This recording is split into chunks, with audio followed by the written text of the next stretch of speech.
Welcome to the Off-Pitch Podcast, where we show you the alternative sides of football by sharing stories and skills from all players of the pitch.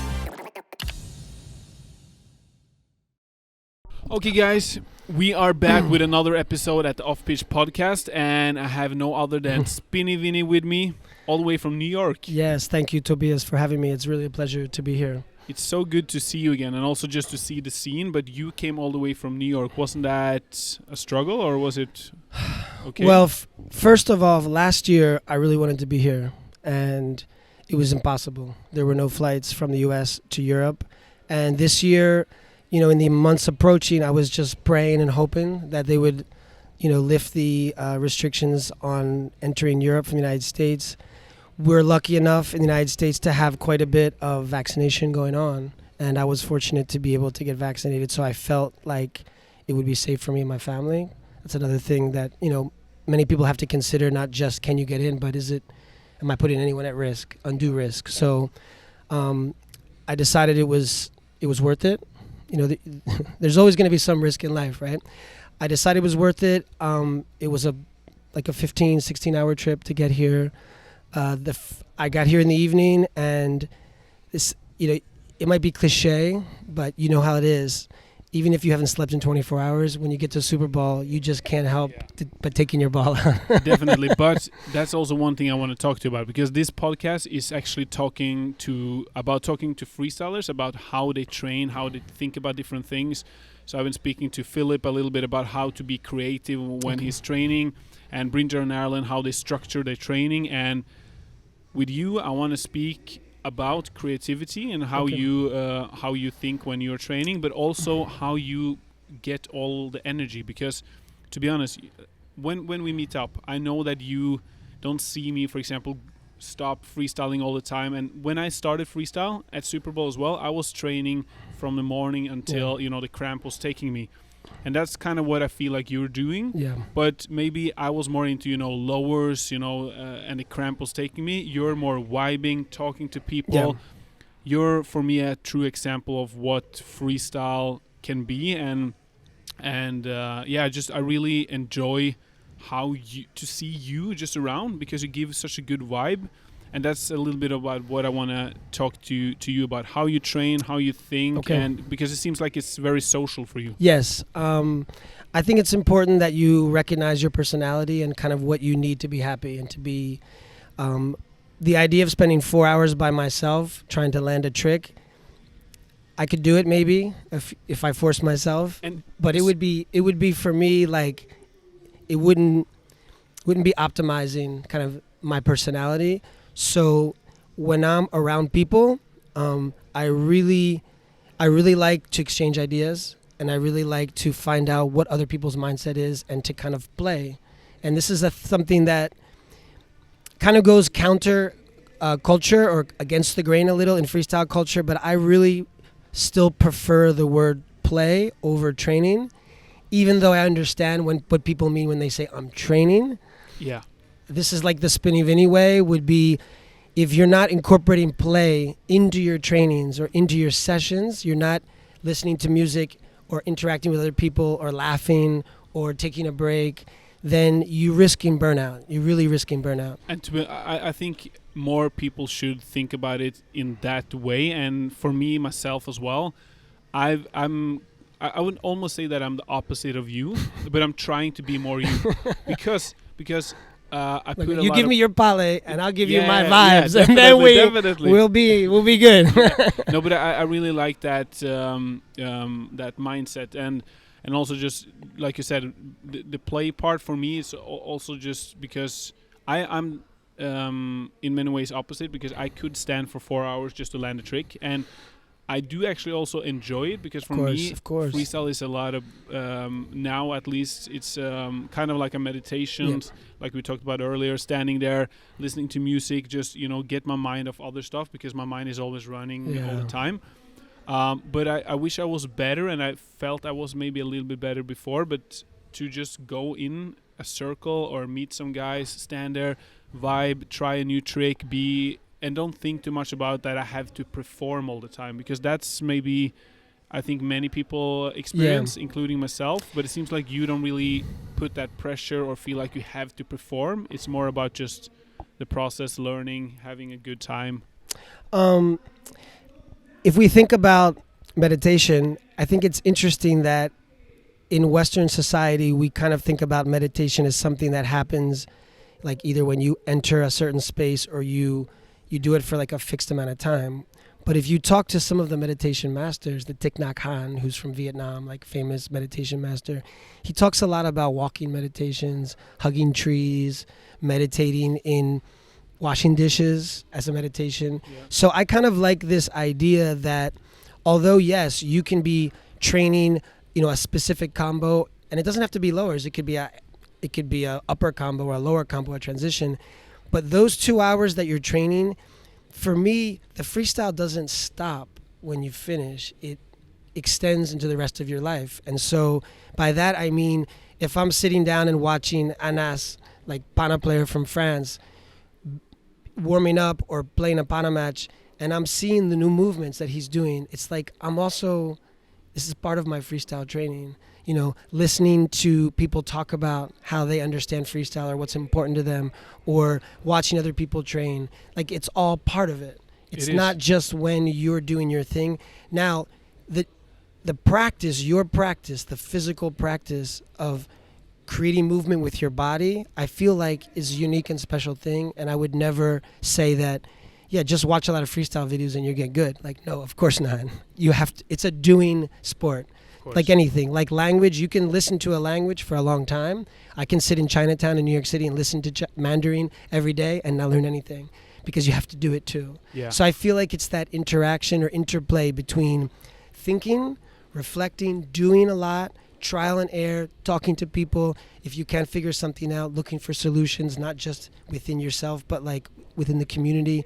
And the other night, there was a young woman from Germany trying to land like alternative homitozani, and I saw 4 different freestylers come up to her and give her little tips. And I thought, like, that's the community vibe. Yeah. That's the specialness of when you're with the community. And that's why I'm here, because the first time I came to Super Bowl, the Japanese guys were hyping me up. You missed them here. Yeah. Even like if I'm trying to land a basic lower trick, a lower guy, like a heavyweight, would come over and be like, yo, try hitting it a little higher. And I didn't feel like, there were lower circles that you didn't go into because you weren't there yet, which is kind of like a respect thing. But for the most part, I feel like our community, and not just our community, parkour, other communities, street soccer, the information is given freely. It really is. People are not trying to hold back knowledge so that they can just be better than you. People are pretty willing and more willing than some people imagine. Yeah. Like I feel like some younger freestylers are intimidated when they see a Tobias, a Mikritz walk in, and it's like they can't approach them because they're like legends. But it's the opposite. Mikrik has, if I call him up or I send him a message, he's always be like, try this, try that. It's a really good community. And so let's get more in depth into training and how, for example, let's say a normal day in New York City. How do you train, and how does it look like? Take us through it. So it's important to remember that as a father of 4, full-time teacher, PE teacher, my schedule will vary, whether it's summer, which is 2 months of vacation, and 10 months of the year. So summers look a little different, but for me, in the summer, it's always an hour to an hour and a half of kind of mobility or yoga or some kind of like movement to wake me up and to get me limber. So you do that in the morning? In the mornings. And I have kids. I have 2 4-year-olds. I just include them. I just do it in front of them. That's awesome. And so they'll get their toys and start playing with their dinosaurs. And then all of a sudden, my son's doing downward dog with me. That's cool. And then he walks away, and I'm doing, after I open up my shoulders, maybe I do a little handstand or something, and I see my son trying to do a handstand. So not only am my practice is beneficial to me, but the people around me, like, naturally are going to gravitate towards what you're doing and want to be a part of it. So for me, it has like a pedagogical function in the family. It has a bonding, like a family bonding thing. In the afternoon, I leave my family and I go to my training spot, right? Okay. My sacred spot. And is that in New York? It would be a park Okay, a park. Typically a park space, an outdoor space. I know a lot of people look at like, sometimes they see clips of, PWG in like a gym or like a fitness spot and they think, oh, I don't have a fitness spot. This is not necessary, guys. And PWG did not train for the first 10 years of his life in spaces like this. So he always reminds people of that. Like, listen, guys, this is I'm a older adult now, and so I can afford to do that. But for years, it's not necessary. True. Same for me as well. Like, I think a lot of freestylers do experience that when you enjoy freestyle that much and you don't have a space, you can stand outside in the cold and just put on clothes and wherever you are. But of course it is easier if you can find a good place, but in the beginning you're so motivated it doesn't really matter where. Also, I kind of see it as a journey.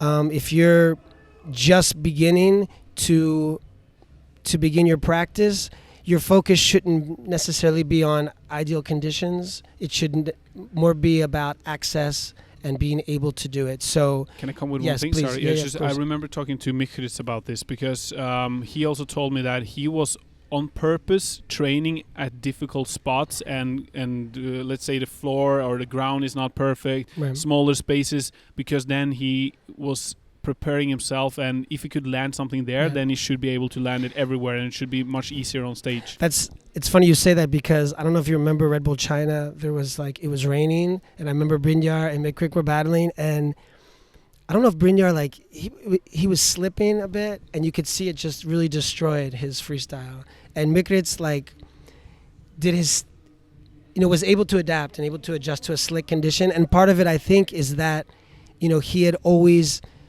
just freestyled wherever he was, slippery, not slippery, raining, not raining. And, I think in soccer we see that too. Like, if you're only training on a perfect soccer pitch, the Neymars and the Maradonas, they grew up playing the street, rocks, and then they become players that can overcome obstacles in games. I think that's the problem of Norway, because we have so perfect fields, but like you said, in overdevelopment. Yeah, it is. But let's get more back to you as well. So, of course. Yeah. So I'm in the afternoon. I do my hour and a half, 2 hours of training. I usually pick a topic or a theme that I want to work on, and sometimes it's a physical kind of like sub-style, like, okay, I'll do clippers and heels today, or lowers or uppers. But other times it'll be like an idea, like I want to work on spinning moves, and I'll look at a spinning move or a stall move as something that isn't limited to a sub-style, but it could be just the way Brynjar will do upper spinning. You could do 360 crossover tricks. You could do clipper 360 tricks. It's a concept. And that kind of conceptual training can really open up doors for you, because instead of thinking in terms of trick, you're thinking in terms of movement. And I learned this from Jordan when he stayed at my house a few years ago in New York. He said, Spinny, most of my best tricks I thought of before I actually put the ball in. And so I'm not advocating, we're not all Jordans, but for Jordan it was important, the movement, the quality of the movement. And so he often would imagine movements and then say, okay, how could I fit the ball in? And that's just another way of approaching a session. Like, I'm Spinny Vinny, right? And also, I think it's important when you're training that you remember who you are. Like, if you're going for Ironman or like a long combo, you're like, I'm Tobias, and that means something in the community. Like, there's something signature about what I do. So if you land 21 no touch, it's like, or 23 or whatever it was, the record you got. 30. You can tell I'm not a lower freestyler. 30, then it resonates big. It's not just a trick, it's your identity too. Yeah, it is. But I also like the way we shouldn't all get too caught up in our identity, because if I'm thinking too much, at least that was what I think. Because if I'm just that lower guy, or Ars, that lower guy, then he maybe doesn't feel like he can explore the creative part or stuff like that.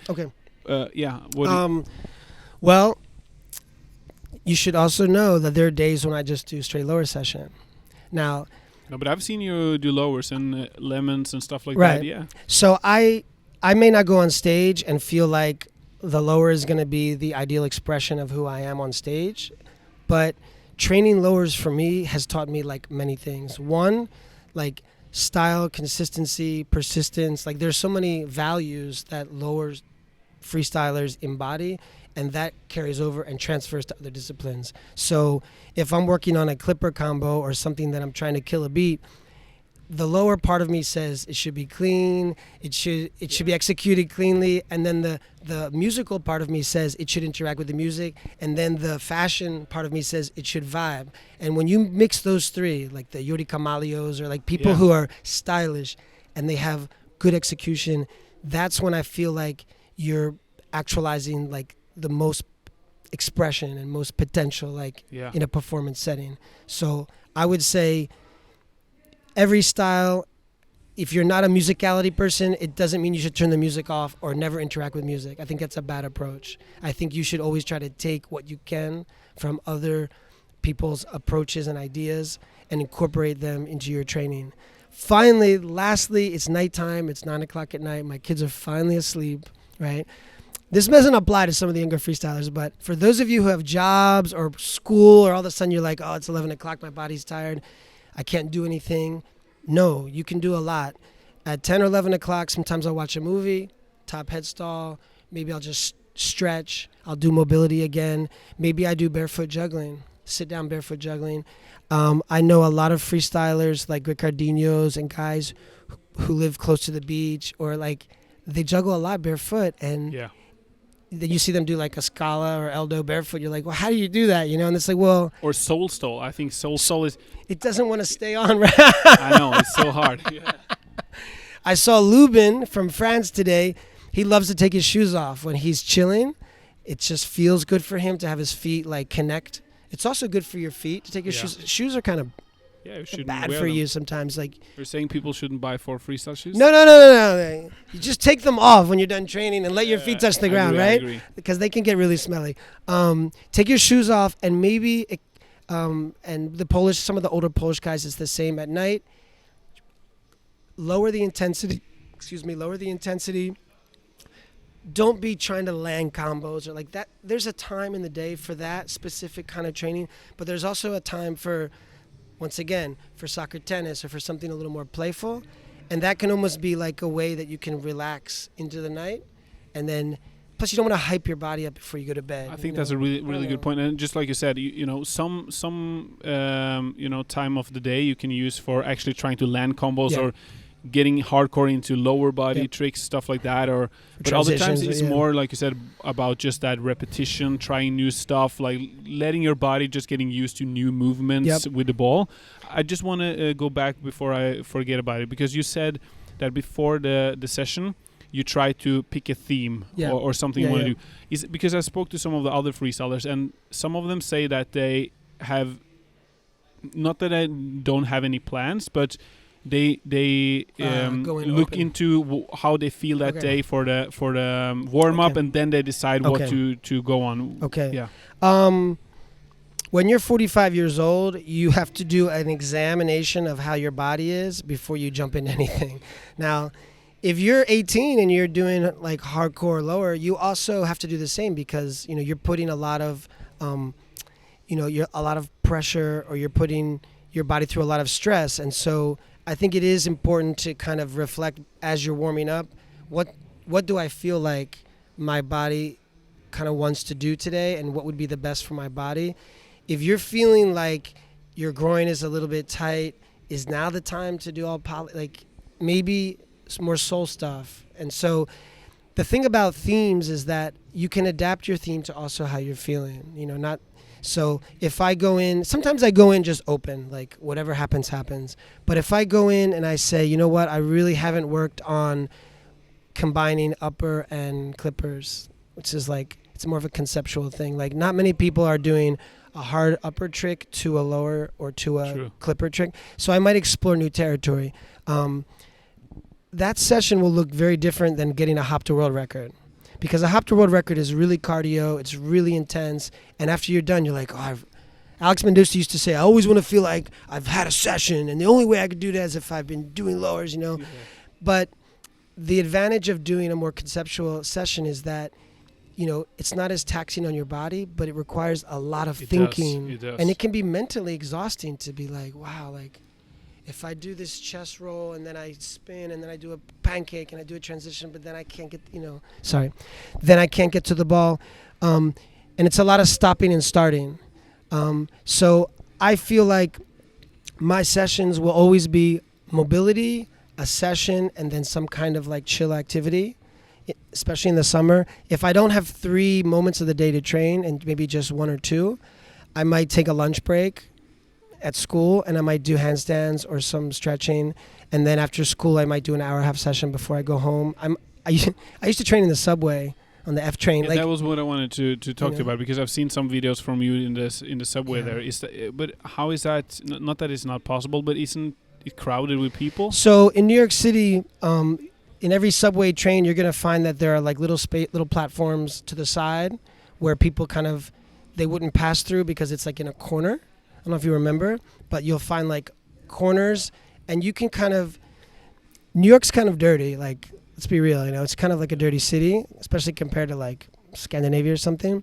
But I always felt like it's important that freestyle soccer be visible to the community. And in the same way that breakdancers and other kinds of artists get out in the streets and make people aware that, hey, we're here, man. We're practicing every day.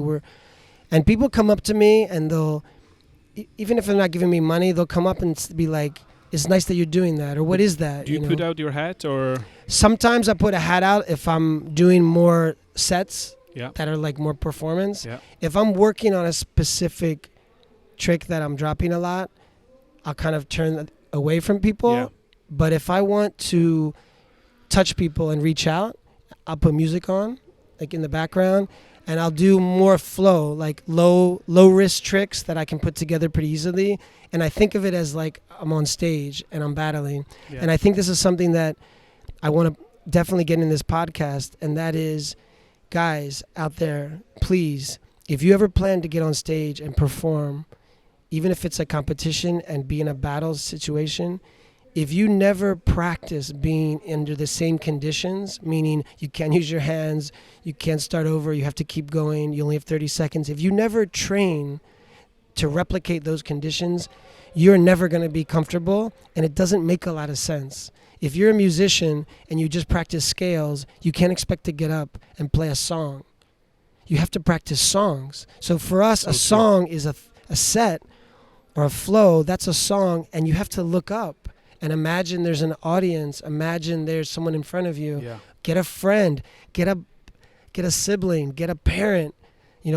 Brynjar and Erlen are constantly battling in front of their parents. But I think that's a so valuable point, that they are training and putting battle training into their, maybe not daily routine, but at least on a regular basis, so it gets so normal for them. And then you also see the guys doing routines and are better at the performances. When they are training, they probably try to put in the sets. If you get too used to standing there, whenever you lose the ball, you take it up with your hand, you try again.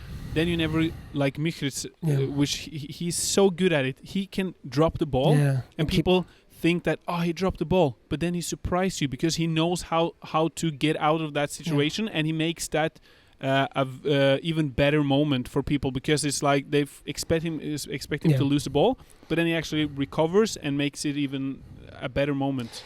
Speaking of Michritz, I was fortunate enough to stay with him in Zamość, his hometown, a few years ago. Right before Super Bowl, I spent a week there, and I kind of wanted to know how he trained. Like, you see these guys on stage killing it, and you're like, so what is it like, the average week for a guy? I thought, he must train 7 hours a day. 2 sessions, hour and 15 minutes each session. But what I noticed was when he started to train, he would just keep going. He would not reset too much. He would just, he would do like a minute combo with 2 or 3 drops in it, but would just keep going. And he really tried to avoid thinking of drops as like mistakes, but rather opportunities to just try another movement. And I think that's a very valuable way to train at times. Sometimes you should probably pick the ball up and start over. But there are other times when you need to learn how to take a drop and do a bounce, like bounce it up and go into another, and not let your face go like that. When you mess up, you go like... But that's the thing, a lot of people think that, when you drop the ball hits the ground, then you think about it as a failure, Right. But then he just turns that around and he makes that a trick. A bounce trick, a bounce trick. It's into a dragon stall, into a... It sounds simple, but it's complicated in one way, because a lot of people just think about it as a drop. But then you go one step further and let's explore this. When the ball drops, instead of taking it in my hand, starting over again, I can start directly from that that becomes a trick, you know. I think a lot of younger freestylers I've talked to, they see the performance freestylers like the Seans, guys who have background in street performances, and they kind of like, yeah, but he's not doing the hardest stuff. But I was watching a showcase of Sean that Lorenzo was showing me 2012, like a basketball freestyle and freestyle soccer. When Sean drops, you hardly notice because it's so fast. His reaction to a mistake is so quick. It's almost like as a judge, it's like, what happened? You're on to the next thing. And when I see some guys on stage drop and then their body quivers, you see that? Like they'll shake, like damn.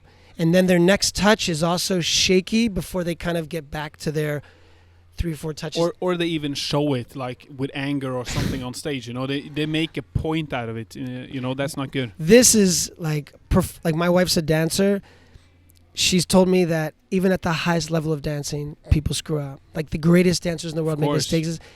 But what makes them professional is the way they respond to it. They don't respond with anxiety or with like showing disappointment, because as a viewer, and not only just judges but as viewers, we don't want to see people just like having like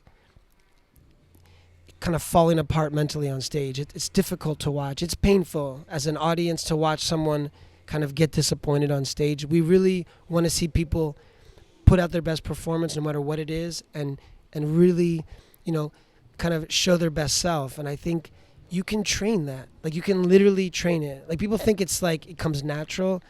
It's not true. Like you literally can tell yourself while you're practicing, this is how I'm going to respond to my mistakes. I'm going to just keep going. Totally agree. I think we have been talking for quite a while now, and the time flies whenever I talk to you. And just like you said, when you visited Michritz and you wanted to get to know how he's training, stuff like that, that's exactly what this podcast is about. But it's more about, talking to different freestylers, how they think about freestyle, how they train and everything. I think we got at least a little bit into your routines and how you think, and I do know that a lot of people here appreciate this and will get a lot of value out of it. And if you guys did, please let us know, either here on YouTube or in wherever you're listening to this podcast, what you would like me to talk to Spinny Vinny about next time. If you guys want us to go deeper into one segment within freestyle, let us know. Hats, and hats, socks, fashion, maybe lowers, no touch. Yeah, no touch combo. It's coming, guys. The no touch coming. combos and the J stall is coming. Don't worry. Yeah. No, but I really appreciate this talk. Thank you for Spinny. having me, Tobias. And, my pleasure. Guys, if you haven't already, make sure to follow him on Instagram at least. Any other places? I'll put the link in the descriptions. No, just say hello, man. Send me a message. I respond to every message. Okay, so actually, you don't even need to follow. Just send him a message. Don't follow me, man. Like follow yourself. Follow you now. Good advice. Yeah, I think we didn't talk about following culture, but for me, it's important that you feel like I'm a person that is accessible in the community. And the way that Tobias brought me on to this podcast and is kind of showcasing what I think, that means more than any like that Tobias could put on my Instagram. I really feel, thank you very much for having me. And thank you for sharing it. I really appreciate it. So guys, if you haven't already, make sure also to download the Off-Pitch app and check that out. Like you guys know, you can track, you can schedule, you can share your session, and it's an app for the community. So instead of trying to go viral on Instagram, share your stuff there, and let's connect. Yeah, go viral later.